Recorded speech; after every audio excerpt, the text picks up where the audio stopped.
ಇಬ್ರಾಹಿಂ ಅವರು ದೂರವಾಣಿ ಸಂಪರ್ಕಕ್ಕೆ ಬಂದಿದ್ದಾರೆ. ಇಬ್ರಾಹಿಂ ಸರ್, ಕೇಳಿಸ್ತಾ ಇದೆಯಾ?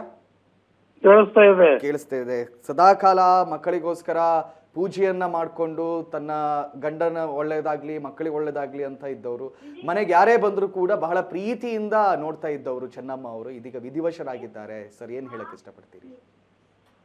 ಮನಸ್ಸಿಗೆ ಭಾರಿ ದೊಡ್ಡ ಅಪಘಾತವಾಯ್ತು. 50 ವರ್ಷದ ಸಂಪರ್ಕ ನನಗೂ ಅವರಿಗೂ. ಆ ಮನೆ ಮಹಾಲಕ್ಷ್ಮಿ, ಆ ಮನೆ ದೀಪ.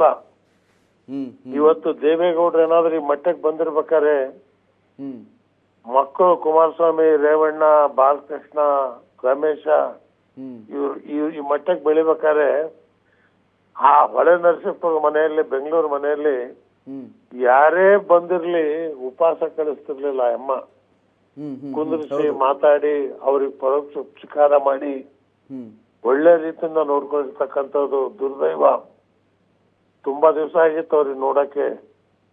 ಅವ್ರಿಗೆ ಈಗ ಏನ್ ಒಳ್ಳೆ ನರಸೀಪುರಕ್ಕೆ ತಗೊಂಡು ಹೋಗ್ತಾರೋ ಎಲ್ಲಿ ಹೋಗ್ತಾರೋ ಅಂತ ಗೊತ್ತಿಲ್ಲ.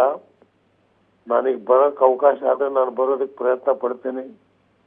ಇವತ್ತು ದೊಡ್ಡ ದೊಡ್ಡ ಮನಸ್ಸು. ಇವತ್ತು ಮನೆಗೆ ಯಾರೇ ಬಂದ್ರು ಸರ್, ಅವ್ರು ಮೊದ್ಲಿಗೆ ಹೋಗಿ ಕೇಳ್ತಾ ಇದ್ದದ್ದೇ ಊಟ ಆಯ್ತಾ, ಊಟ ಮಾಡಿದ್ಯಪ್ಪ ಅಂತ ಹೇಳಿ ಅಲ್ವಾ? ಇದೇ ಅವ್ರು ಯಾವತ್ತೂ ಕೇಳ್ತಾ ಇದ್ದಿದ್ದೆ ಇದು.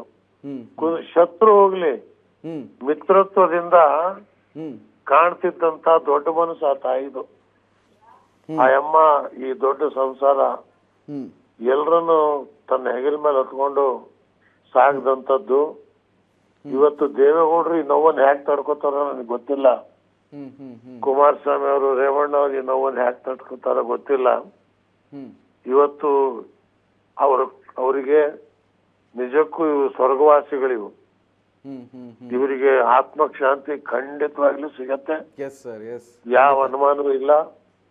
ಇವತ್ತು ಅವರು ದೇವೇಗೌಡರಿಗೆ ಮಾಡಿದಂತ ಸೇವೆ ಸದಾ ನಾವು ಚಿರುಣಿಯಾಗಿದ್ದೇವೆ. ಯಾಕಂದ್ರೆ ನಾನು ಯಾವಾಗ ಹೊಳೆ ನರಸೀಪುರದ ಹತ್ತಿರದಿಂದ ಅವ್ರನ್ನ ನೋಡಿದವರು ಸರ್, ಬಹಳ ಹತ್ತಿರದಿಂದ ನೋಡಿದವರು. ಭಾರಿ ಹತ್ರ ಅಂದ್ರೆ ಅವ್ರ ಮನೆ ಮಗ, ನಾನೇ ದೊಡ್ಡ ಮಗ ಇದ್ದಂಗಿದ್ದೆ. ಈಗಲೂ ದೇವೇಗೌಡರ ಮೇಲೆ, ಚೆನ್ನಮ್ಮನವ್ರ ಮೇಲೆ ಅದೇ ಇದೆ. ಏನ್ ರಾಜಕೀಯ ಭಿನ್ನಾಭಿಪ್ರಾಯ ಬಂದ್ರು ಇವತ್ತು ದೇವೇಗೌಡರ ಬಗ್ಗೆ ಆಗ್ಲಿ, ಚೆನ್ನಮ್ಮನವ್ರ ಬಗ್ಗೆ ಆಗ್ಲಿ ಒಂದು ಮಾತು ನಮ್ಮ ಬಾಯಲ್ಲಿ ಬರ್ಲಿಲ್ಲ. ಇವತ್ತು ನನಗೆ ಆ ಜಾಗದಲ್ಲಿ ಇಲ್ವಲ್ಲ ಅನ್ನಕ್ಕಂತ ದೊಡ್ಡ ದುಃಖ ಆಗ್ತಾ ಇದೆ. ಭಗವಂತ ಅವ್ರ ಕುಟುಂಬಕ್ಕೆ, ಅನಸೂಯ ಅವ್ರ ಮಗಳು ಭಾರಿ ಚೆನ್ನಾಗಿ ನೋಡಿದವ್ರು ನಮ್ ಡಾಕ್ಟರ್ ಹೆಂಡತಿ. ಆ ಅಮ್ಮನಿಗೆ ಎಷ್ಟು ನೋವಾಗಿದೆ ನಾನು ಊಹಿಸ್ಲಾರೆ. ಏನೇ ಇರ್ಲಿ, ನಾನು ಕೂಡ ಇವತ್ತು ಕಣ್ಣಲ್ಲಿ ನೀರು ಹಾಕೊಂಡು ನೆನೆಸ್ತಾ ಇದ್ದೀನಿ. ಭಗವಂತ ಅವ್ರ ಆತ್ಮಕ್ಕೆ ಶಾಂತಿ ಕೊಡ್ಲಿ. ನಮಸ್ಕಾರ. ಸರ್ ಸರ್, ಖಂಡಿತ ನೀವು ಹೋಗಿ ಒಮ್ಮೆ ನೋಡ್ಲೇಬೇಕು ಅವ್ರನ್ನ. ರಾಜಕೀಯ ಬಂದ ತಕ್ಷಣ ಹೋಗ್ತೀನಿ ನಾನು. ಬಂದ ತಕ್ಷಣ ಸರ್. ಈಗ ಎಲ್ಲಿದ್ದೀರಾ ಸರ್ ನೀವು? ಹೊರಗಡೆ ಇದ್ದೀನಿ. ಹೊರಗಡೆ ಇದ್ದೀರಾ? ಎಸ್, ಥ್ಯಾಂಕ್ ಯು ಸರ್ ನಮ್ಮ ಜೊತೆ ಕರೆಗೆ ಸಂಪರ್ಕಕ್ಕೆ ಬಂದಿದ್ದಕ್ಕೆ. ಇನ್ನು CM ಇಬ್ರಾಹಿಂ ಅವರು ಮಾತಾಡ್ತಾ ಇದ್ರು. ಮಾತಾಡ್ತಾನೆ ಬಹಳ ಭಾವುಕರಾಗಿಬಿಟ್ರು. ಬಹಳ ಭಾವುಕರಾಗಿ ನಮ್ಮ ಸಂಪೂರ್ಣ ನ್ಯೂಸ್ ಜೊತೆಯಲ್ಲಿ ಇಬ್ರಾಹಿಂ ಅವರ ಮಾತುಗಳನ್ನು ನೀವು ಕೇಳಿದ್ರಿ.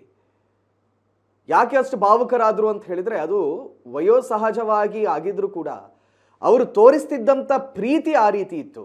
ಇಬ್ರಾಹಿಂ ಅವರು ಮಾತಾಡ್ತಾ ಹೇಳಿದ್ರು, ನಾನು ಅವರ ಮನೆ ಮಗನ ರೀತಿಯಲ್ಲಿದ್ದೆ.